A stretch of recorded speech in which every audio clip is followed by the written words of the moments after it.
Pastor Roy Gearhart from Galloway United Methodist Church in Franklin, Pennsylvania, sharing a few words of encouragement to help us follow after Jesus. Over the last several months, we've been looking at the formation of the nation of Israel in the Bible. And this has led us through 1st and 2nd Samuel and into 1st Kings, and that has focused our attention on the first kings in Israel. This includes Saul, David, Solomon, and Rehoboam. These are the first kings over the nation of Israel. And each of them have distinct roles and really distinct impact upon the formation of the nation of God's people. And so from their lives, we can actually derive some great life lessons that will help us to follow after God. So this week, we're going to take a little time to reflect and review their lives and look at their significance and hope to take some inspiration as well as some lessons of negation. You know, some of those things that we see in their lives that we never want to repeat. When we look at the Bible and the stories of these kings, we find that the Bible spends a great deal of time, especially with the first three kings, in telling their stories, relating to us how they became king, what they accomplished while they were king, and even some details about their personal life and relationship with God. By the time we get to Rehoboam, his story is fairly short by comparison. And in fact, after him, the stories of the kings in Israel are often very short, just a few bullet points about their life. Some of them appear as little more than a lengthy footnote on history. And so these first three kings have great significance and really do have a great message for us. When we look back over their lives in a quick overview, we can take a great lesson, in fact.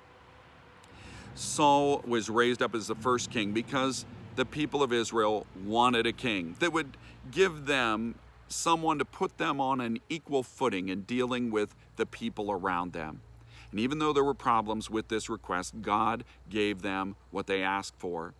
Now, Solomon was an impressive figure of a man, but he was a man who had a hard time keeping God first in his life. And so he had a hard time keeping God first in the nation as well. He is replaced by King David, whom God describes as a man after his own heart. David sought to follow God. Even when he failed terribly in sin in his life, he rebounded to follow after God. Solomon, David's son, is known for his wisdom, and he gains that wisdom because when he began to rule, he was given opportunity to ask God for anything he needed, and he asked for the discernment of right and wrong so that he could lead God's people in truth and justice. Well, God blessed him, massively blessed his life with wisdom and understanding and with many, many other blessings. Rehoboam, Solomon's son, rules the nation as a whole only for a very, very brief period of time. Very, very quickly, the nation divided. And the north continued to be referred to as Israel, and the area that Rehoboam ruled over was only the territory of Judah with Jerusalem. And so, as we see the unfolding of these stories and their dynamics, one thing holds consistently in all of their stories. And that is that the measure of success that we take in looking at life is often different from the measure of success that God holds. We'll often look at whether or not we have accomplished great things. For kings, have they built great things? Did they expand the territory of the nation? Do they have great wealth? Were they able to defeat the enemies? And we look at those things as the measures of true success. But God distinguishes that our role in following after him is always to follow God first. The essential mission of a king is to follow the Lord and to lead God's people in his way. Well, the story of our life is really no different. Our essential mission as a disciple of Jesus is to follow the Lord and to go and make disciples, to lead others to follow Jesus.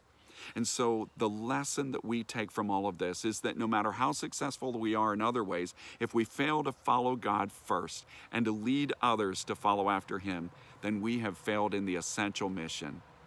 So may God bless you today. And as you share his good news, may God make you a blessing wherever he takes you.